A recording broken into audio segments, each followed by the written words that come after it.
As-tu remarqué que Luigi souffre d'un trouble mental grave?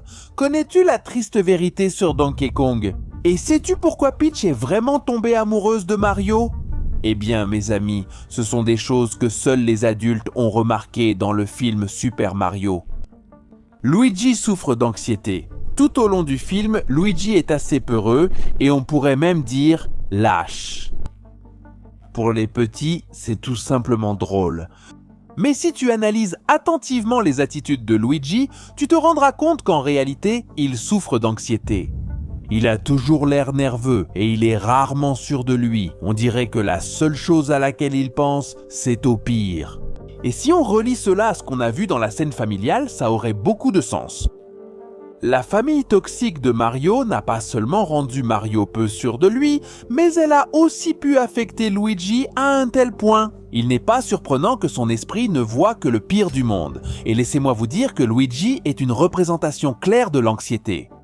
Toute sa façon de se comporter et d'affronter les situations reflète exactement ce que vit une personne anxieuse. Après avoir appris cela, si l'on regarde à nouveau plusieurs des scènes où apparaît Luigi, ses attitudes ne sont pas du tout normales. Tu te rends compte qu'il cache quelque chose dans un coin de sa tête. Si tu as déjà souffert d'anxiété, bien sûr que tu comprendras beaucoup mieux le personnage de Luigi. Est-ce que vous aviez remarqué cela? Bowser est un harceleur. Un détail assez perturbant que seuls les adultes ont remarqué, c'est que Bowser n'est pas vraiment amoureux de Peach. En réalité, il est complètement obsédé et frustré par elle. Depuis le début, tout tourne autour de Peach. Le pouvoir ne l'intéresse pas tant que ça. Il veut juste que Peach l'accepte comme mari, c'est tout. Il insiste à chaque fois qu'il en a l'occasion. Et si on transpose ça à une situation réelle, ce serait vraiment effrayant. Imagine que vous croisez tout le temps quelqu'un qui veut absolument être avec vous. Il va jusqu'à faire les choses les plus cruelles pour que vous soyez uniquement à ses côtés. Mince, là ça n'a plus rien de drôle. En fait, on parle carrément d'un harceleur. En comprenant cela, on se rend compte que la chanson au piano, Peaches, n'est pas romantique.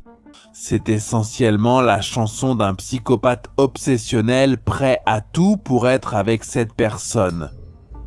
Ça, c'est vraiment sombre.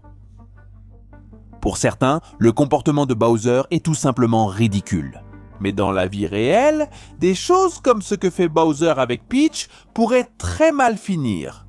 Réfléchissez-y un instant.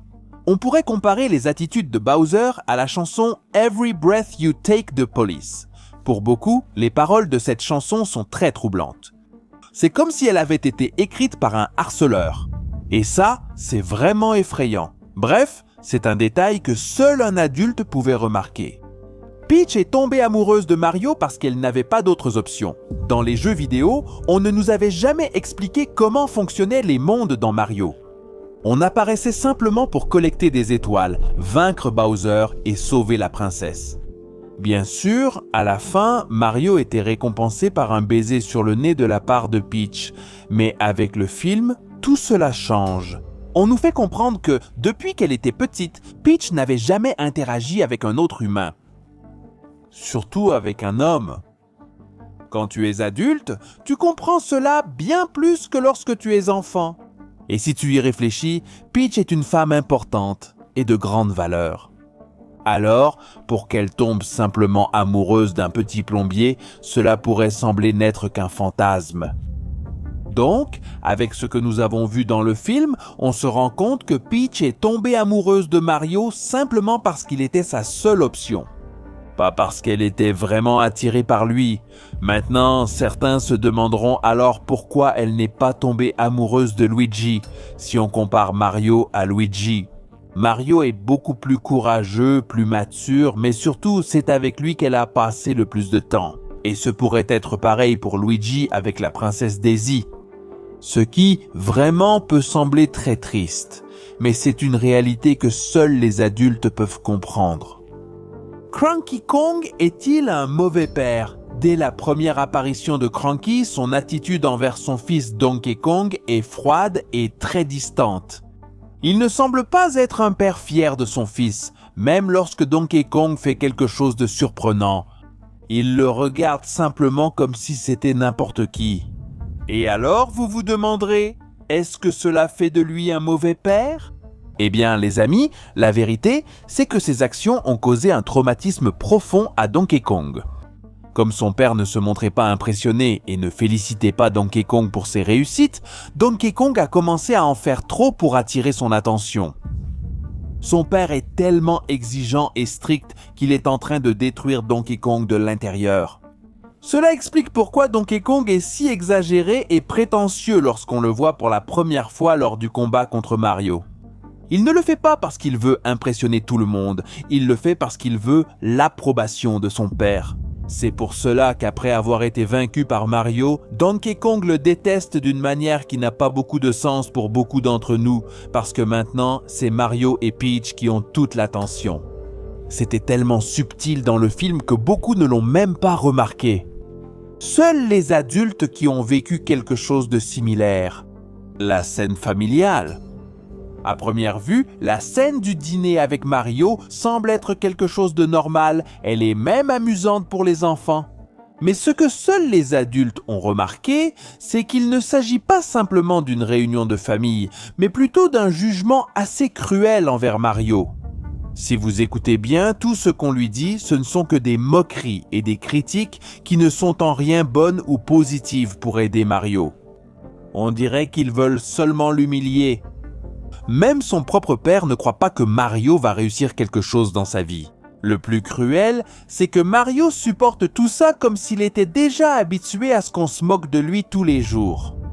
Donc avec cette scène, ils nous ont simplement fait comprendre que la vie familiale de Mario est assez toxique. Et Mario malheureusement considère cela comme quelque chose de normal. Il n'a le soutien de personne d'autre que de son frère Luigi. C'est vraiment assez sombre, mais en même temps réel, et seuls les adultes le comprennent. L'entreprise de Mario. Au début du film, on voit que Mario veut avoir son entreprise avec son frère pour être les meilleurs plombiers de la ville. C'est pratiquement la seule chose qu'ils savent faire. Mais malheureusement, leur entreprise échoue. Peu importe qu'ils aient mis beaucoup d'efforts et de détermination pour que les gens leur donnent une chance. Et si tu es quelqu'un qui a essayé de monter une entreprise dans la vraie vie, il est très probable que tu aies aussi échoué. Pour les enfants, cela semble simplement être l'histoire de Mario et c'est tout. Mais pour les adultes qui sont passés par là, cette scène signifiait quelque chose de bien plus profond. Dans la vie réelle, très peu d'entreprises réussissent. Et bien sûr, c'est quelque chose qu'un enfant ne va pas comprendre. C'est un message et une idée tellement brutale que seuls les adultes l'ont remarqué. Des références et des anecdotes que seuls les adultes ont remarquées. La publicité qu'ils utilisent là pour promouvoir leur entreprise de plombier a été faite dans le style des publicités des années 80 et 90, comme lors de notre première rencontre avec le plombier. Et ce ne sont pas seulement les publicités ou la musique, il y a plusieurs références à des jeux de cette époque. Vous vous souvenez de Duck Hunt ? Probablement pas, mais peut-être que ton père s'en souvient. À l'époque, c'était unique. Connecter un pistolet en plastique à ta Nintendo et, quand tu tirais, ça apparaissait à l'écran. C'était quelque chose de nouveau et qui a marqué beaucoup de gens. Dans le film, en fait, il y a encore plus. Il y a des références à ce jeu. Le chien de la femme millionnaire qui apparaît au début est basé sur l'un des premiers designs qui avaient été envisagés pour le chien de Duck Hunt. En plus de voir le chien, dans l'un des tableaux de la pizzeria, on peut voir l'un des canards qui apparaissent dans ce jeu. Et un autre jeu qui apparaît dans le film est un jeu de 1987. Il s'agit de Kid Icarus. Mario apparaît en train de jouer à ce jeu après s'être senti fatigué de tout. Ce qui n'est pas une coïncidence. En effet, au lieu d'afficher un écran Game Over, un texte apparaît disant « I'm finished » ou « Je suis fini ». Cela montre à quel point Mario se sent épuisé que rien ne marche pour lui. Bref, connaissez-vous d'autres références que seuls les adultes ont remarquées ? Laissez votre réponse dans les commentaires et on se retrouve dans la prochaine vidéo.